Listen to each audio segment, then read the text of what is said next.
I said he was the best player in the world. Cam Roigard. Best player in the world. We're not going to be as friendly to you. The tides are changing, Finn. The tides are changing. Hello, and welcome back to the greatest debate in the world. It's the Northern Hemisphere versus the Southern Hemisphere. And we just had one of the best weekends of rugby. Well, depending on what fan you are. But for me, I'd say one of the best weekends of rugby we have had in a long, long time. High scoring games, close matches, and some terrible, terrible takes from Finn Morton. How are you doing today, Finn? Yeah, I'm good actually. I've just spent the day eating some humble pie. I understand that last week I kind of came out with a bang, and just took a dig at basically everyone except Italy in the Northern Hemisphere, and it's a shame that the Wallabies in Fiji couldn't come to play. And I guess Japan, credit to them as well. They were sensational last week. But other than that, when I block out the rugby, I'm pretty good, and I'm better now speaking to you, mate. Keen for another hour or so to talking a bit of code. Love that, love that. So we just want to get over the initial predictions and thinking it didn't go quite your way for the Southern Hemisphere. You were thinking it was going to be a very, very dominant showing. However, it clearly went the other way. Obviously, I was wrong in the same way. I did think Scotland were going to lose, and I can say I was pleasantly surprised. Where's the But patriotism, brother? Where's the patriotism? Come on, you gotta back your yeah, boys. That was I well, said that to you last week. They've I'm still kind of in shock. I think just I'll say it here. I think that's the best rugby we've ever played without Finn Russell, and shows that there's a really good team coming along for this World Cup. Dangerous team. But I want to start off with uh your thoughts on the first couple games, the first morning games, with New Zealand conceding within the first minute, and then a straight yellow card from Ruben Love. Tough day for Ruben, but I wouldn't tear him down too much. What do you think about that game overall? It could not have started any worse for the All Blacks. I mean, I think Pinot scored. It was about 83 seconds and something along those lines, something very specific. I probably should have looked at before trying to rattle off that stat. But yeah, Pinot scores, and then Ruben Love. I did think when it happened that there was a bit of a high shot there, so I wasn't surprised when they went back. Probably it was a yellow card. It was deserving, definitely foul play, and definitely a high shot. So the right call was made. But the All Blacks, like I said, the new Dave Rennie era could not have started any worse. But they recovered in what was a seesawing battle with the French at One New Zealand Stadium in Christchurch. It was a test match that lived up to the hype, lived up to its name, and definitely delivered. And what a way to kick off this new competition too, by the way, the Nations Championship.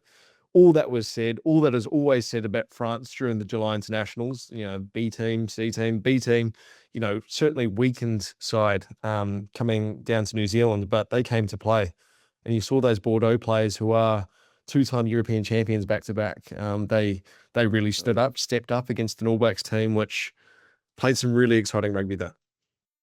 I think it's a lot of credit to France that it again just shows how much depth that they've got. They might not be consistently the best team in the world, but I'd say they've definitely got the best depth in the world. That shows that they're still going to give a competition to you. And there was only a couple points in it. It was tight, but it was tight. How good is that? As like I said, as a start to this competition, I think a lot of people expected the All Blacks to run away with a huge win, considering what was said about the supposed strength of the French squad. That France side is still class, and I think they showed that. They showed that the French depth is scary, and that's why I think they're definitely one of the World Cup favourites next year. That's no surprise. They're Six Nations champions, but with their depth, you could argue the French are the favourites going to the World Cup next year. Obviously, South Africa very, very good as well. But France will be there or thereabouts and could be on a collision course with South Africa in the semi-finals. So that could be pretty cool too. 100%, 100%. That is pretty on point. Who was your? Well, you were going off. I wake up.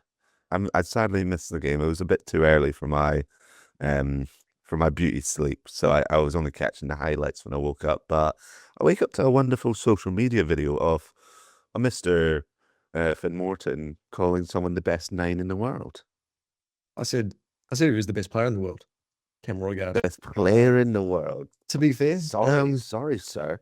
to be fair, I definitely think he's top 5. I think in a way it was definitely a bit of like, let's get the people talking about the All Blacks game, and that was the angle I went with. But I think Roigard is definitely top 5. He scored 2 tries. Will Jordan, shifting back to the wing from he's played a lot of fullback for the All Blacks, or at least he did last year. But he's back on the wing and he scored 2 tries. He's now only 2 tries off equaling Doug Hallett's all-time record for All Blacks tries scored by a player, which is 49. Of course, Portia Woodman-Whitcliff is the only New Zealander who scored 50 test tries, so that's another record that Will Jordan's chasing. But you'd have to think, I don't want to put them, I don't want to pressure him here or jinx it, but like you'd have to think he's destined to break those records. He's definitely got a couple of years on him, and I was about to touch on that. As obviously New Zealand have had great teams in the past, and the best in the world, you can say. How does that comment on the rest of New Zealand rugby and rugby in general that Will Jordan is so close when he's been in teams that have been criticised as being the worst in the world, or worst in New Zealand's rugby anyway? As in the All Blacks and like how they've been. Yeah, I mean, I think All Blacks fans, and I grew up as one, very privileged, say throughout the 2010s, to have watched what many people consider to be the best rugby team of all time. Obviously, Richie McCaw, Dan Carter, Aaron Smith and co. That team was very good, and they won basically all the time, didn't they? I think they dropped, I would say, 3 tests in the World Cup cycle from 2011 to 2015 or 2012 to 2015. That wasn't a team that lost much, and I think that became the status quo for the All Blacks. That's what fans began to expect. And then when kind of normality resumes and the All Blacks start dropping tests the last few years, they lose 3 or 4 games a year. There was that criticism of the All Blacks, but they're still a very good team. And I think Will Jordan's a very good player, especially when the Crusaders have had such a DNA within the national setup for so long.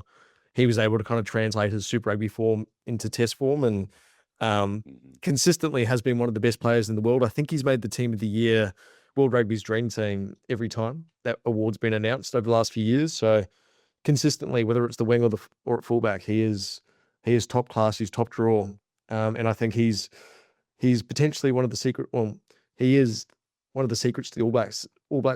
He's one of the secrets to the All Blacks, to New Zealand's success moving forward. How does he rank in all-time greats? Does he make it into an All Blacks all-time 15? Ooh. Yeah, I think, look, there's a bit of nostalgia there where people would be like, oh, Christian Cullen or someone like that, even Israel Dag as potentially the fullback. But when you're looking at wingers, statistically, he is right up there. Maybe, the fact that he's not the all-time top try scorer yet means that he can't be ahead of some guys. But, when he breaks that record, you'd have to think he's going to break that this year, presuming he stays fit and stuff. Like, you can't argue with the facts, can you? And the way he does it, the way he plays, he seems to do it with such ease. Those guys like Ben Smith, back in the day with the Highlanders and the All Blacks, where it was just, he just knew where to be. He seemed to always have time. It was, it's the intelligence of a rugby player that really separates them, players like that. And Will Jordan, deceptively quick. And yeah, I think by the end of this year, I don't think anyone can argue with the facts that by the end of this year, Will Jordan will be considered statistically the best winger in All Blacks history. Yeah, by his try scoring record, he's surely going to break that this nation's championship. So he's on the course to becoming considered one of the best in the world. Does he do it this weekend against the Azuri in Wellington? You've just got to assume so. Yeah. So he needs, after how they've played. It's 2 to level it, 3 to break it.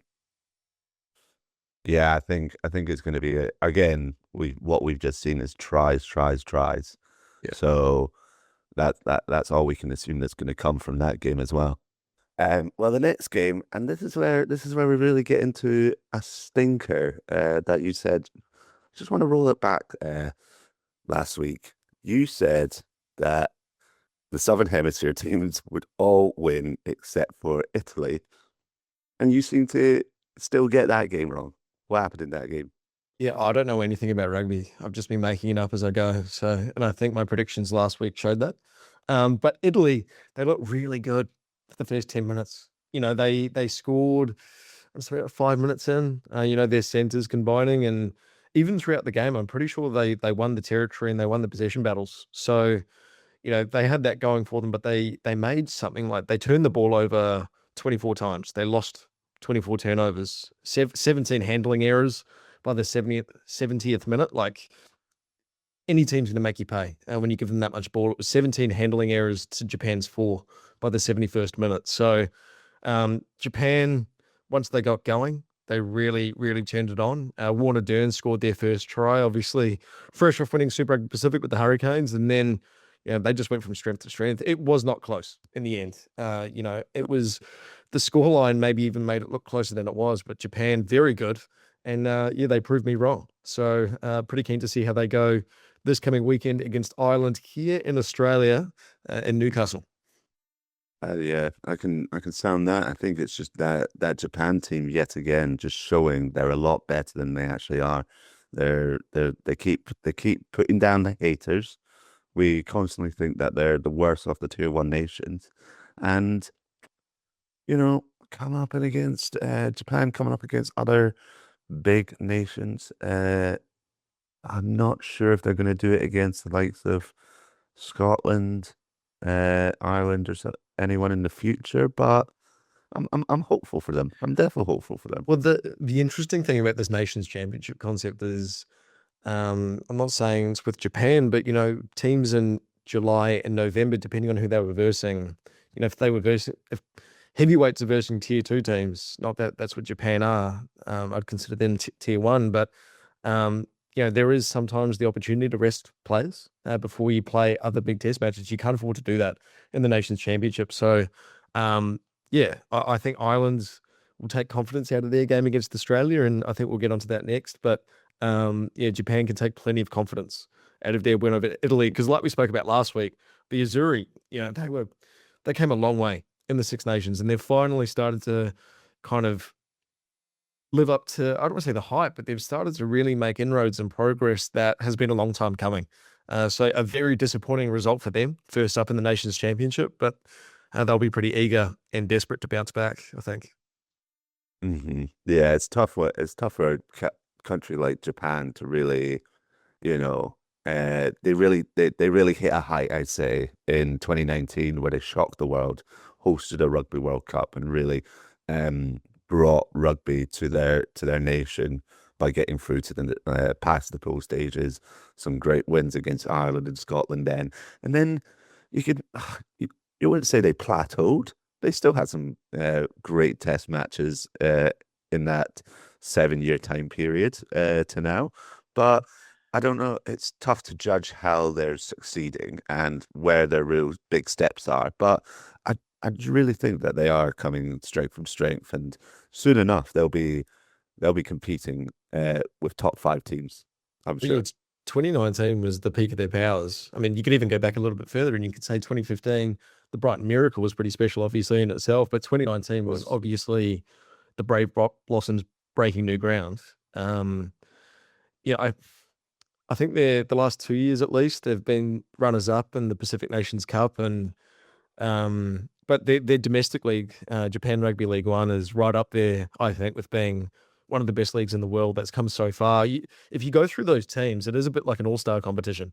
Mix of obviously Japanese players, but also there's genuine frontline Springboks playing there. A lot of former All Blacks like Sam Cane, TJ Perenara, Aaron Smith. There's genuine class in that competition, and when you have guys playing there against proper world class, some of the greats, modern day greats of our okay. game. That's obviously only going to help Japanese rugby improve. So, look, great win first up against Italy, but it's all about building blocks now. Can they deliver against the Irish? Not necessarily a win. I don't think that's the pass mark for them coming into this weekend, and we'll get onto that in a wee bit. But for them, they need to show something when they come to Australia, and I think their fans should be pretty keen.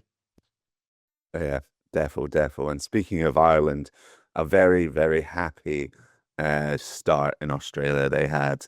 I I think I don't want to say I'm a rugby genius, but I'm a rugby genius. And I was pretty much point on with what I was saying with that win. I knew Australia were going to come out banging. They're going to be that really, really good team that we were seeing and saying. Both you and I were saying they've been doing absolute bits in that Super Rugby season, and people should be really watching on to them. And they brought that. They brought that. It's just a shame. I'm not even gonna have a go at Ben Donaldson. Like, that is a really, really difficult kick to try and make. But Ireland still just had that little bit of experience to really get themselves over the line. Like Jameson Gibson Park was just doing what he does best, and they really kept control of that game and made sure that they're like, we're going to come home with this win. The Wallabies should have won it. It was theirs to lose, theirs to win. They had opportunities in the last 10 minutes with 2 different shots at goal to win that game, but they couldn't make those chances count. But I don't want to say that comes down to Ben Donaldson. He's not the reason they lost that game. Ill discipline in the last quarter of the test was really, really telling, I think. And obviously unlucky for debutant Lockie Shaw to get shown a yellow card, but that close to the line, it was pretty impactful and a pretty significant moment, obviously, with Ireland scoring a minute later and then taking the lead with less than 3 to play. A lot of disappointed Wallabies fans leaving Allianz Stadium on Saturday night, mate. It was, it was one that got away, one they should have won. And what a statement that would have been for the Wallabies to beat the world's 3rd-ranked side 15 months out from a home Rugby World Cup. That was a record crowd at that stadium, by the way, not just for rugby union, big rugby league games there, football games there. That was a record crowd. You could see that the sport is healthy here in Australia, but wins is what matters. The Wallabies have won one of their last 9 at this point. This is a team that continues to improve. Yes, sure. And that's great. But at the end of the day, professional sport, mate, it's about results, and they have to start delivering those. I completely agree with you. I really hope that this is a game that they just take in and they really build upon from. I've seen them so many times under that Dave Rennie era. I still think that personal opinion. I don't even think this is a hot take. I just don't think Australia should have ever got rid of Dave Rennie. In my opinion, I think he got dealt a bad cards. Injuries back then, and so when was it? Was it against Italy? Bernard Foley misses a last kick. It was actually Ben Donaldson. It was actually Ben Donaldson. Was it Ben Donaldson? Yeah, on debut. On debut. Ben, maybe we need to. To be fair, actually, that was also a hard position to kick from what I can remember. So we're not gonna tear you apart today, Ben. We'll keep you in the corner for just now. But in those moments, I think, like, of course, losing to Italy back then is a real difficult one. Difficult one to take, but it's not a moment to take your head down. You have to look at the real positives, and that was a really, really good game. And Australia should be really happy with how they've played and what they did and what's coming. You've got to stick behind your boys here, because then I believe if you stick behind your boys, keep bringing crowds like that, they will deliver back to you and they will give you something to be happy about, because there was plenty to be happy about. Roger. No, absolutely. It was, in terms of attacking rugby, it was some of the more polished and entertaining attacking rugby that I've seen from the Wallabies for years. Genuinely, they look class. And shocker, they were getting the ball to Joseph Akuso-Suaalii, and it was working. I think he got the ball more times in that game than he did the entire spring tour and also the entire Super Rugby season. Like, he was involved, especially during the first half, and the Wallabies attack was humming. As a result, I thought Lane Ikitau was laying the ball off perfectly. Little, like, he wasn't overplaying his hand. It was little, like, just pop passes, but they were effective. And that's what worked. If you go back to 2024, the Wallabies beat England at Twickenham, and it was Fraser McWright, small pass, and then Ikitau with the flick. Like, it was clever, smart, but in a way, basic rugby. Like, they didn't overplay their hands, and it was awesome. I thought Jock Campbell his first test in more than 1,300 days at Finlay. Like, that's huge wait between tests, a long time between drinks, but he was class, you know. Set up the first try, scored the second, and I thought he was genuinely pretty good at the back, and he was doing some kicks for touch in the second half, and all that's important. And you got Tom Ryan on the bench, you know, like Filippo Dalgunu as a winger, not even in the 23. Like, this Wallabies team, their depth is very good, and I'm excited about the game this weekend in Brisbane. I'm jetting out tomorrow, and in the early hours tomorrow morning. I think I'm going to be up at 4 a.m. Mate, so pray for me. That's gonna be tough. We could have done this. We could have done this podcast then, because that still would have worked in your time zone. But yeah, awesome opportunity to get up to Suncorp this weekend and versus a French team who, again, will be very confident as well. But the Wallabies, man, they genuine improvement. But is that enough? I think that's up to the fans to decide. So yeah, you've really got to build into it. I think luckily that the fact that it's not a rugby championship season, that you're not going to be going up against All Blacks South Africa again and again, it really puts you well that you can have a couple good games, and they will get a couple wins. They can keep this up. I'll be very, very nervous come autumn when we have to face you guys at Murrayfield. Well, Suncorp as well, for rugby fans who might not know this or might have forgotten potentially, Suncorp, the stadium in Brisbane, is actually a very, very good hunting ground for the Wallabies. A lot of success there.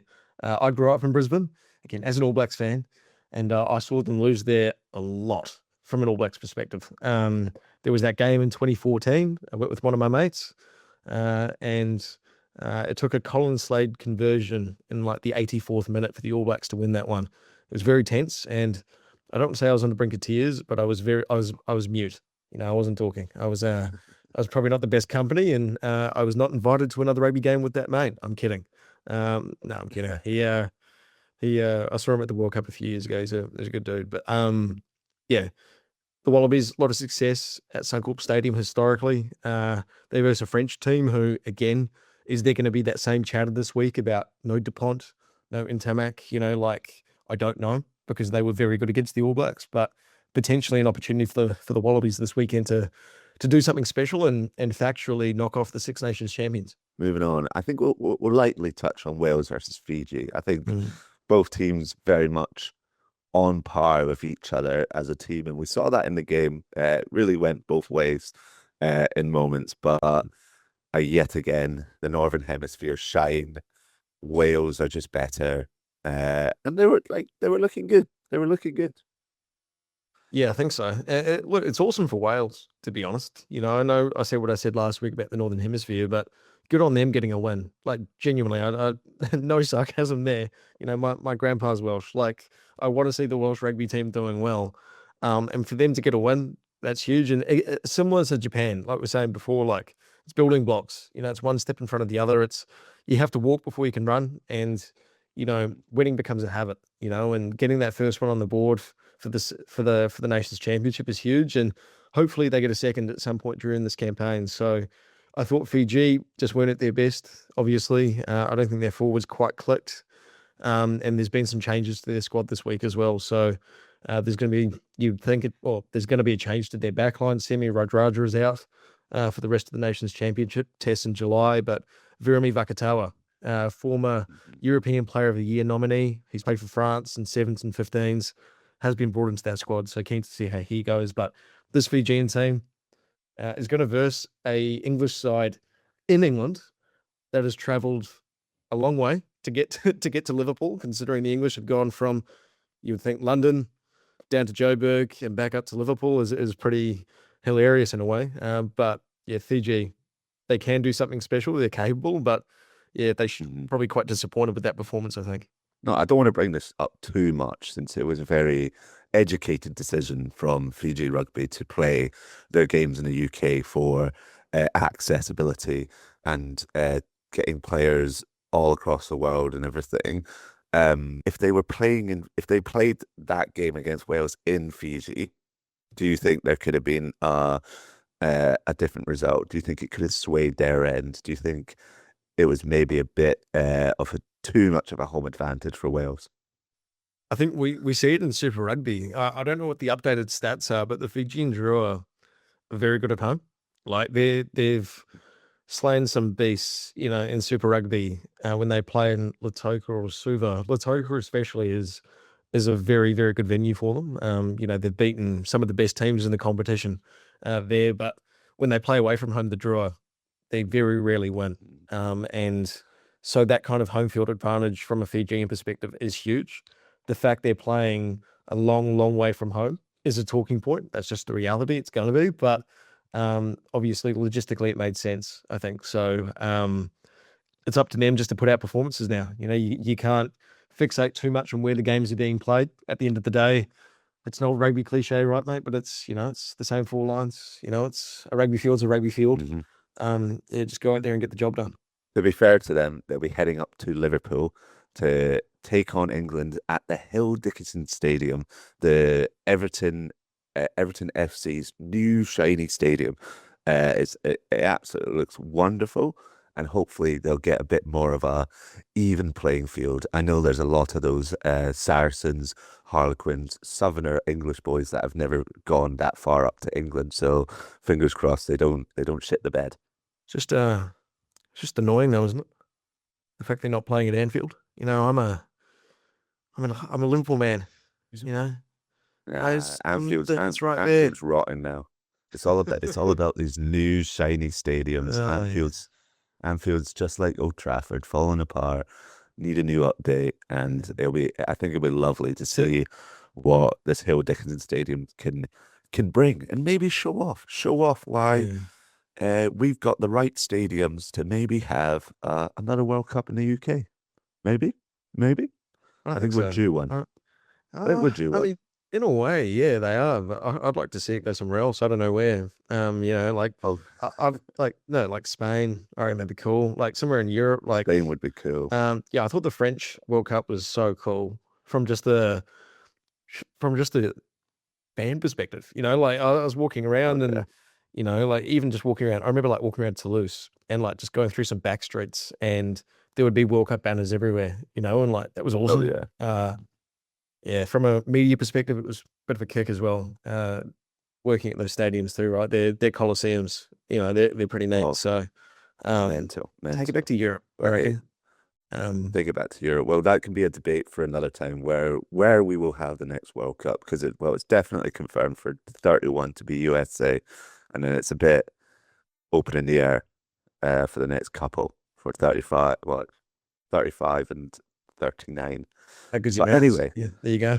Speaking of playing in England and the English, I think I had a lot of angry fans after we made that clip about me saying Australia would do a lot better than England in the Rugby World Cup, and well, we were both right. Essentially. The moments before the game, I thought it was going to be a lot closer. I was going, well, by the traditions of how the games have been going today, I thought maybe a 3-pointer in between them. It would be a tough battle towards the end, but it was quite the opposite. It was one of the worst starts I've ever seen England have against South Africa, and a bit of a howler, honestly. What did you think about it, Finn? Well, I think just as a start, how you said before that you weren't watching some games because you were getting your beauty sleep. Well, that was me during South Africa, England. Clearly, it didn't work because I still look like this, but that's okay. But obviously, I've caught up on the game since, and yeah, like to say I was pretty surprised by the scoreline is an understatement. I think it shows that England probably can't win the World Cup next year. Even going back 8 months ago, I would have said they were probably on the rise and they were going to be a force at next year's tournament. But we saw during the Autumn Nations series and now this game away to the Springboks, who are the team to beat in men's rugby at the moment. Obviously, they have been for a decade, but England can't win this World Cup next year. I just don't think they can. It was a massive divide between the Springboks and the English. I understand it's at altitude at Emirates Airline Park or Ellis Park in Johannesburg. But this was also the Springboks' first test of the year. I know they versed the Barbars, but The English are coming to the end of their season, or the South African guys obviously play in Europe as well. But from a test point of view, this is their first time together since November. And yeah, it was a big divide between those two teams, I think. And also the Springboks losing Khaleesi, their captain, who's captained them to 2 World Cups, and Ebenezer, their most capped player in Springboks history, losing those two just before kickoff and still being able to put out a performance like that. Like, mate, that is one hell of a statement, isn't it? Yeah, it was crazy. You can't like England had their moments. They had their brief moments where they played well, but ultimately in that first 10 minutes, you cannot play against like that against South Africa. You bled into every single facet that they were good at. They ran you over. They stepped the life out of you. Sorry, Caden Murley, you're gonna have to.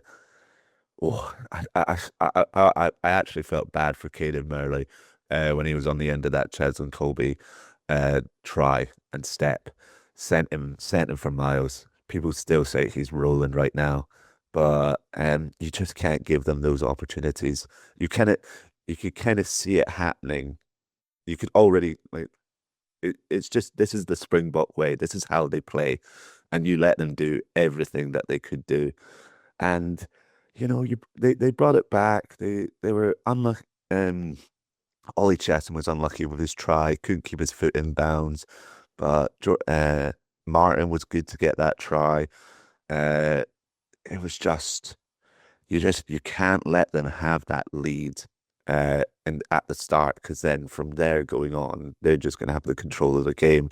And when England are on the back pedal, they don't really have much of an answer, and they really don't. They really struggle to reply to really like beat these teams. There's a bit of a. I've seen it in the Six Nations when they're on the back foot and they go, "Oh, okay, what are we doing now? What are we doing?" And I think there was more. They were trying things, but there's still a lot more development to get that cohesion in the team. They really need to forwards not as bad as the backs, but they really need to like pick a team and go, this is going to be the team for the next year and a half. So remember who's on your left and who's on your right, and let's really build a strong team around it, because I feel like there's just a bit too much chop and change with them right now. Similar core groups in the camps, I assume, but it's just really not showing up to be good on the field, and I'm quite nervous for them. Like, they're not going to go winless. Like, let's not think about that. It's not that bad, but they really need to switch on if they're going to be challenging and be that top team that they always say they are.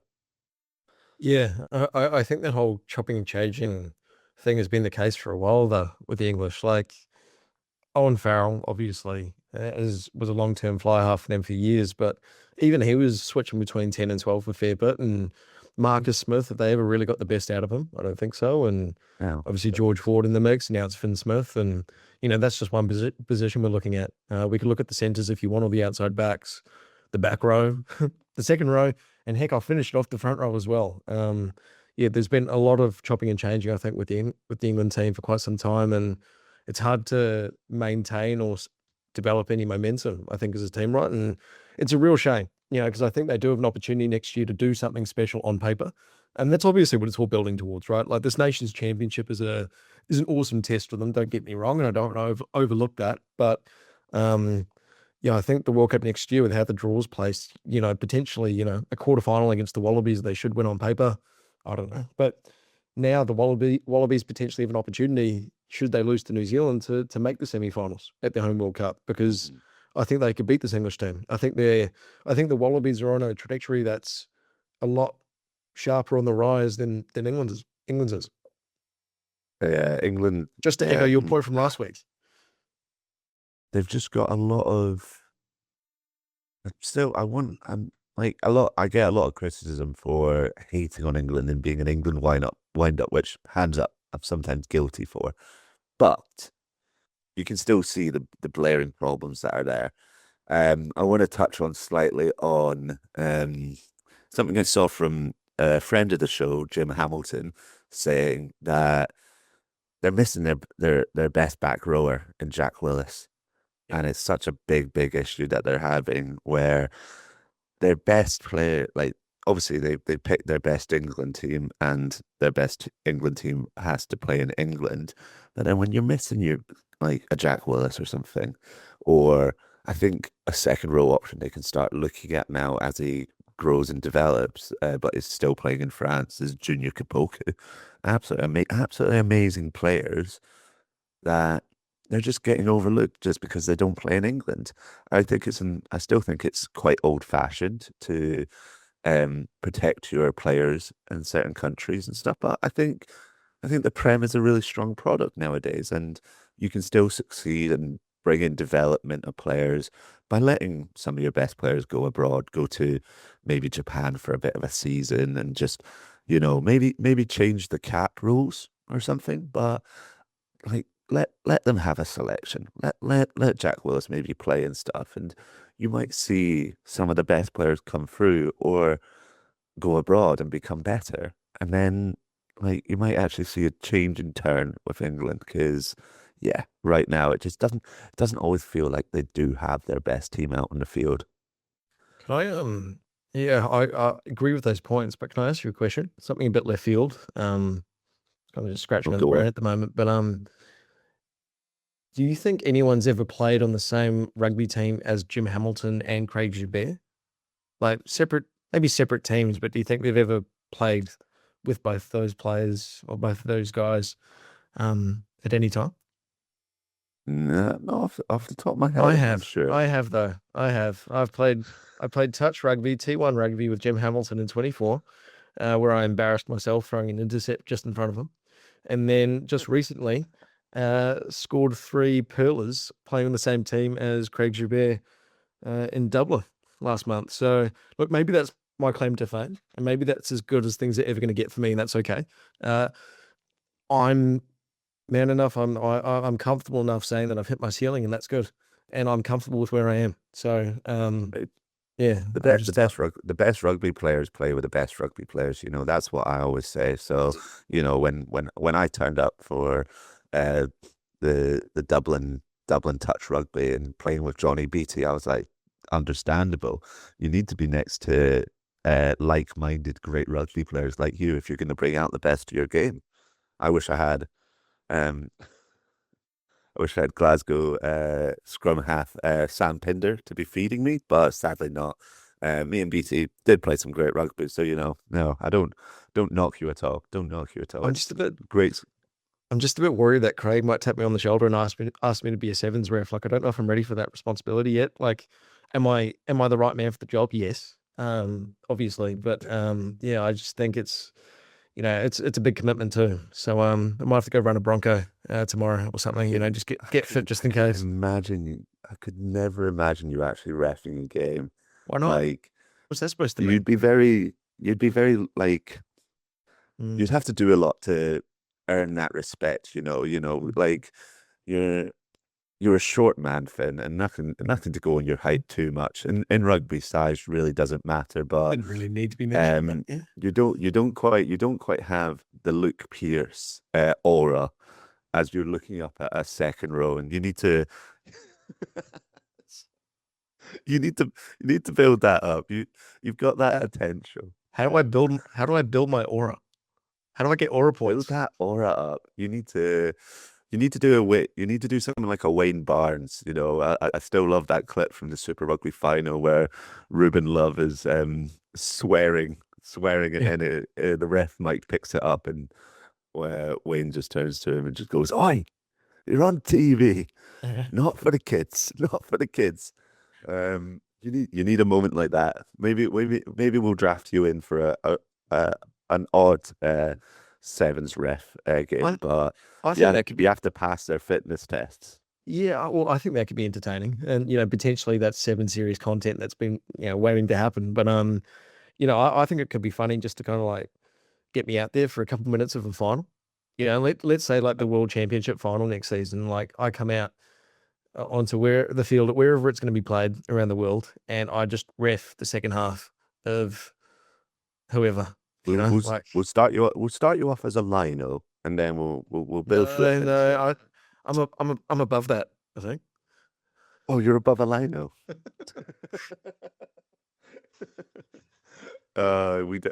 We digress. We digress. Well, is there anything else you wanted to say about South Africa? Nothing about South Didn't Africa, really. but nothing about South Africa. But I want to give you your chance here to just I want to see you smile. So talk me through Scotland, Argentina. How happy did it make you? Oh, it was. Oh, what can I say? Like, well, in one way, I could say I wasn't too surprised. We've seen that style of rugby, that level of rugby being played before, but it was just beautiful to see it happen from the first minute to the 80th minute. Maybe one of the most consistent games we've ever had. Argentina were they were good. They were good, but they were up against it. And as the Argentinians and South Americans, they do love a bit of they're the kings, I'd say, of a bit of shithousery. And they were really trying to get into Scotland's heads and uh, when the game was up against them, but we really kept our heads down, played this game we needed to play, and luckily, I managed to bump into his brother later on in the night and tell him how good his brother played. But Sione was absolutely amazing. I think that was one of the best games I've ever seen him play, and especially when you don't have a Finn Russell on your left. Uh, that yeah, I was in awe. I was in awe. It didn't look like we were missing any players. We're really stepping up the player. Everyone's going right. This is the standard of Scottish rugby, and this is where we should be at. And it was really happy to see us get the win in Argentina. Granted, I think Argentina do start games slowly. If this is a free test series, the game would be very different in the second one. But I'm happy, got the win, and we can head to South Africa with. It's it's terrifying when I say it, but we can head to South Africa and we'll hopefully play better than the English anyway, and really like give them a game, give them a game. I still think there's slight issues, and they're like the issues that we usually see in the past will pop up, um, against South Africa, and we'll really struggle in that game. But it was nice to see we had a real control against Argentina, and ultimately it should be a game. It's a game we should be winning if we're going to be competing with the top teams. So happy we got that out the way, and then let's just get our heads down and go to South Africa. I think Scotland and Argentina are two teams that are very similarly matched in terms of their level at the moment. Two teams who are capable of an upset. Argentina, obviously, they're probably the giant slayers in world rugby at the moment, right? But for Scotland to go to Argentina, which is not an easy place to win. The All Blacks lost there last year. This is the year before Australia lost. I think they had 60 put on them in one game. It is not an easy place to win Argentina, but Scotland went there without their best player, who was apparently better than Dan Carter, Finn Russell, and they got the chocolates. They got the job done. So it does not get any easier. In fact, it gets a whole lot harder. All respect to Argentina, but the Springboks, the two-time defending World Cup winners, and we just saw what they just did to England. So yeah, I think winning in South Africa, if they can do that, then book your tickets to the final next year if you haven't got them already, Finlay. Because Scotland are the new team to beat. What do you reckon? I think expectations with that South Africa game is I really want to take it to the 70th minute, the 75th minute. I want it to be a late on in the game, and South Africa are still going to have to think about what they're going to do. And ultimately, like I said, against the English, you just got to stop them. You got to stop them from doing what they're really good at. So how can you keep ball out the scrum. Don't make any silly mistakes that gives them line out mauls, scrums over and over again and knackering our forwards out. But let's just keep ball in hand, playing that jouet that we were playing so well. And yet again, like I said, when we brought the substitutes on, there was no dip in form. We didn't start seeing the game going against us at all. And yeah, really strong performance. We can fix things in the defense because obviously I think what we showed from that scoreline, the more we attack is also the more we concede. But if you can find that perfect balance against South Africa, I think we've got a really close game. And in fairness, when we last played them in Murrayfield, again, very close game at the start, but then the bodies were just tired. And when it got to the 60th minute, it was very clear that South Africa were just going to take over this game and get over the edge. So it's one of those things. It's an 80-minute game, and if we can last the 80 minutes, then there's a small chance. There's a chance. Yeah, I think I will just say, I think overall, as just general thoughts on the Nations Championship, it was first week, class, awesome code, and I think what it's doing for fans, it means something now. These tests. I'm not saying they didn't necessarily before, but they mean something more, and that's really cool. But I do actually just want to give a quick shout out, Finlay, to the Nations Cup. 6 games as well, 444 points scored across those games, including a 42-all draw between Canada and Spain. So some pretty cool stuff. The USA, a 78th minute penalty goal to beat Portugal. But what I want to do now is, and I'll make sure this video is displayed in some way here. But Finlay, I've sent you a clip, and I'd like you to get that up. Let me know when you have it up, and I want you to react to it in live time. So can you click play? Let me know when you click and play. Okay, right. Starting now. So this is obviously the USA setting up for a maul. They're down by 5 just before half time. They actually get over the line, but they don't stop. And their hooker grounds the ball dead. And if you watch it again, you can see some of the USA players actually trying to pull the hooker back, trying to make sure he doesn't go into touch. And immediately, as soon as he goes dead, they all chuck their hands on their head. And the Portuguese players, even they look surprised. I just think this is without a doubt my moment of the weekend. I just thought I was watching this game, and I did not know how to react when that happened. I've never seen that before. I've watched a lot of rugby games, as you have, mate. Watched a lot of rugby games. Never seen that before. That's I have never ever seen that before. Describe it in your own words. As someone who's watching it for the first time, sum it up. I've never played in a forward pack. I refuse to ever play in a scrum. I will always be a back three or a backline player. However, I think you can kind of just see it was a bunch of forwards where they were like mauls working out, and then they got a bit too excited. When I'm assuming when you're lining up for a maul, you really want to push this. You want to go a 10-meter push and really go for it. But they kind of forgot that they're only a meter or two out, so you really don't need to push that far to then just get it over the try line. And they just got a bit too excited, and it is very comical as you see some of the forwards that knew what was going on let go, but then the main clump in the pack didn't get the call. Just put it on the ground. I would love to know now. I can't remember the guy's name, the hooker's name in that situation, but maybe if we put something out on socials here, maybe we could tag him. I'd love him to explain what was going on, because maybe it's just again, I was an outside back when I played. I was a centre, I was a winger or a fullback.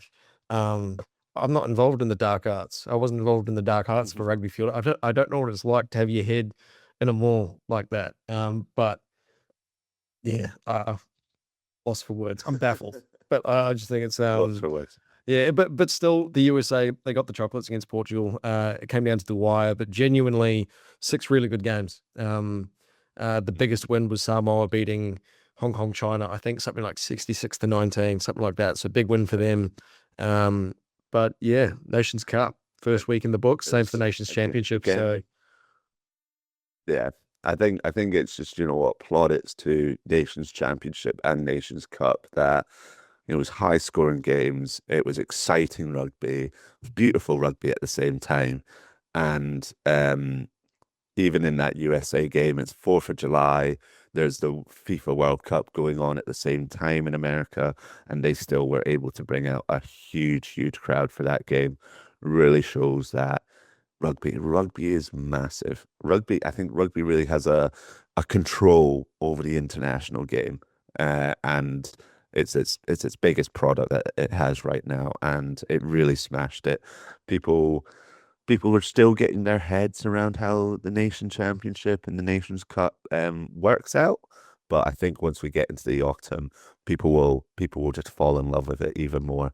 And then there'll be that final day at Twickenham, Mm. Allianz Twickenham, that everyone's going to be absolutely buzzing for 2 days of insane back-to-back rugby. Can I ask you a favor? Actually, we haven't spoken about this, but You know, it's of course, anything for you, man. it really mean a lot to any this really mean a lot to me because I really want to be at Twickenham for that finals weekend. So can you pay for my flights?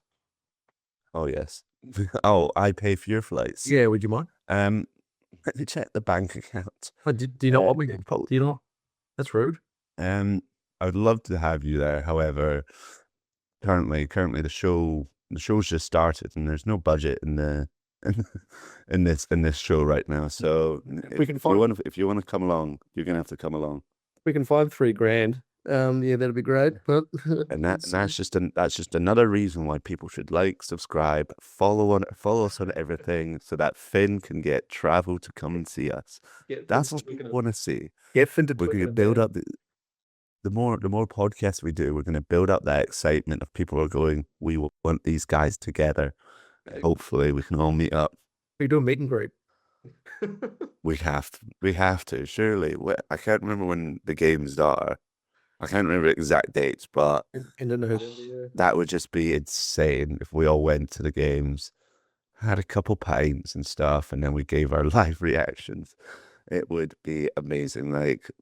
Sorry, honestly, just sorry that you have to do the Southern Hemisphere, have to do the first half of it, and then we get the finale, because those final rounds, I think, are just going to be absolutely amazing. Agree with that. Like again, I want to be there. Let's start the campaign. Get Finn to Twickenham. Let's make it happen. So we'll see. But anyway, another round of Nations Championship games coming up, which Of pretty course. keen on. Once again, I think all the southern teams will win except for Italy. I think Italy will win. No, I'm kidding. But if Nice that comes, try, nice try. if that comes off, we'll come back to that. But let's go through the games and give our thoughts and predictions. Though, so you want to take us through? Okay, so will we go back and forth on what we both think on each game? And then so let's start off New Zealand, Italy. Who do you think is going to win that one? Look, New Zealand, the All Blacks struggle in Wellington. Historically, they've tasted losses there more than any other venue in recent times. But clearly, the favourites. Think of the other 11 teams in the Nations Championship. I think the All Blacks are the only team that Italy haven't beaten. Might need to fact check that one, but yeah, the All Blacks. I think they'll be a lot better than they were, a lot more clinical than they were last weekend against the French. But what do you think? Mm-hmm. Of course, it's going to be a clear Italy win. No, I'm joking.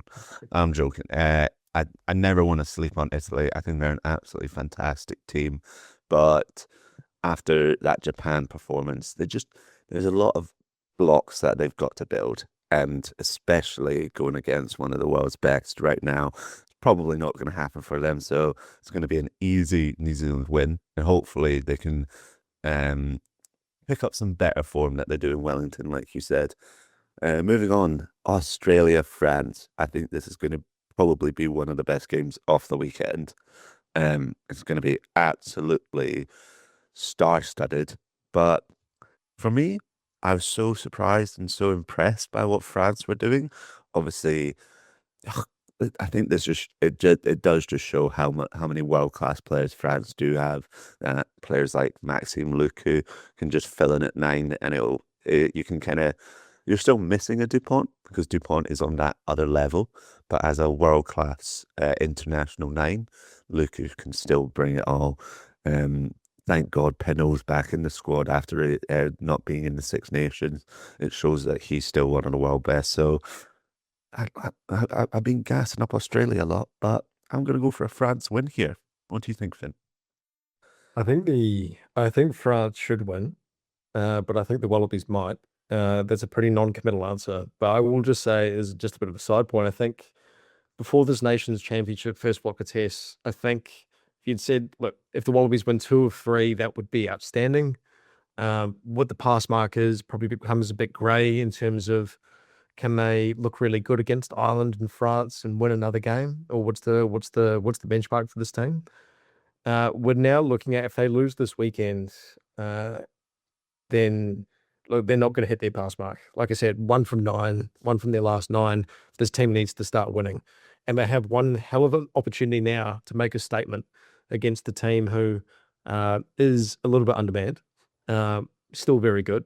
But the Wallabies as well, good opportunity to show that they are a class team. So look, I'm going to say the Wallabies, but obviously France the favourites. Let's go. Let's go. I think I'll put up a points count. We'll do a tally over the years. I'll take in what we did last week and then what we're doing this week, and we'll keep a tally going for the whole Nations Championships. We'll have a score update on week 3. Japan, Ireland. I would love to see something similar to the 2019 World Cup and an absolute upset. Japan going well, but I think Ireland, they're a well-driven squad. They've got their game plan down to a max, and they showed that they were still able to have that against Australia. And I'm just going to say it's an Ireland win for me. Yeah, I'm sorry, Japan. this game's only going all the way. I think Japan are a good team; they're on the rise. But Ireland, yeah, I think they'll be better than they were against the Wallabies, because they weren't actually great throughout the entire 80 minutes. I thought the Wallabies were clearly the better team in the first half. But I think Ireland will be a lot better this week, and that's scary for Japan. So I'm good with the Irish. I know it's not Northern Hemisphere teams. Of course, a lot of them were still in form, oft coming back to their club teams, but I think they're really building into it as international teams now. And just as soon as they pick up that momentum, they'll get going. And that brings us into the next game of Fiji, England. And despite it being classed as a home game for Fiji, I've just got to go England. I think there'll be a serious look at themselves and going what went wrong against South Africa, and they'll be able to fix those marks against Fiji. Yeah, I mean, Fiji have beaten England before. We saw that before the World Cup in 23. But even if you go back far more recently to last year, England were just a class above against them at Twickenham. And it is a home game for the English. The only factor you might have to consider is travel, and the fact that they have gone from England to Johannesburg and back up to Liverpool. That's going to take a toll. But they should win this. So what's going on? Yeah, love it, love it. Now, of course, I'll be giving it a watch. Where will I be actually at the time? I'll be in London as this is happening. However, South Africa versus Scotland. It's a Scotland win, obviously. Come on, Finn. You got to agree with me here. You got to agree with me. It can only go one way. What have South Africa done in the game of rugby? I'm not too sure. Whereas Scotland are just a force to be reckoned with routinely. So this can only go one way. I'm going to go the Springboks. Just because, yeah, I want to win this tipping comp now. So, yeah, I'm going to go the Springboks, and I think they do it comfortably. Do you know what? I was gonna go back on what I said, and obviously South Africa are gonna win. But do you know what? From what I've seen, I want to see an upset. We kind of saw. I think the scores last weekend naturally went the way that most people thought they were gonna go, but I think someone's got to take down the big dogs, and those big dogs. That small dog that is going to take down the big dogs is going to be Scotland. I think we'll catch people off by a surprise, and just a lot of those Scotland boys. As long as they can keep it together in the forward pack and stay strong as a unit, can really bring something special to Loftus, for sure, for sure. And obviously, final game, Argentina, Wales. I actually, do you know what? I'm going to back my Welsh boys again. I'm gonna go very Northern Hemisphere heavy today. Um, Wales will beat Argentina. I think Wales will look at that Argentina game and go, "These guys are really beatable." And if we play free flowing rugby, like Scotland did, they can really get on the right side of them, and also just get into the Argentinian heads. They will really struggle. They will struggle, and this is we're going to see a positive Welsh season this year. It's going to be much better in comparison to previous years. I really want to agree with you. I want Wales to win. I don't think they will. I think Argentina show maybe better than any other men's team in rugby that a week is a long time, and that even if you go back to that All Black series last year, they lost the first test and then won the second one. They can bounce back in a really big way, and I think they'll do that this week against the Welsh. I love that. Love that. So, what am I going for? I'm going for, wait, let me double check. New Zealand win, France, Ireland, England, Scotland, Ireland, Wales. I'm going for a 5-6 to the Northern Hemisphere here. It's just, we're the best. Clearly, we're showing it. So, We're showing it. These home advantages really aren't showing too much for you guys. Come on, these are the moments. Because when you come to the autumn, when you come to us in the autumn, we're not going to be as friendly to you. We're still going to be absolutely brutal. We're still going to tear you apart. So you really got to get the points here while you can, because later down the line it's not going to work out for you. Yeah, you make some really good points, except 9 World Cups to 1. Yeah, I think that's a pretty good one. I saw a stat earlier in the week too. I think all time the Southern Hemisphere have 58% win percentage over the Northern. So there is that. Also, this was actually I was talking to someone at the Wallabies game the other day, and they made a good point about how the Nations Championship actually doesn't necessarily pit you against the teams you're versing. You know what I mean? Like, so because they're not in your league, they're not in your ladder. So the All Blacks are actually competing against the Springboks, and theoretically, both teams could win 6 games, right? And one of them would still not go through to the top ranked game. It would come down to bonus points or points differential or whatever. And whereas theoretically, yeah, it's an interesting competition where you're at this stage actually competing against teams you're not versing. Yes, I've never seen that in sports. It'll be really interesting, very interesting to see how those games then lead up to the final day at Twickenham. Because if you say what you've said is very much true, could be true and could happen, that they'll finish first and second without having lost a game. Will they then? Sorry. Will they then be able to take that to the final day at Twickenham and be able to dominate? Because I think that's all that matters down. Is that first, second, it's going to be who can win the most out of those 6 games to really put the final nail in the coffin of who is better. And Northern Hemisphere will show this is the turning tides. You said 58% win ratio. I think you got most of that back in the day, whereas now, since 23, yes, okay, you won the World Cup. South Africa did win the World Cup.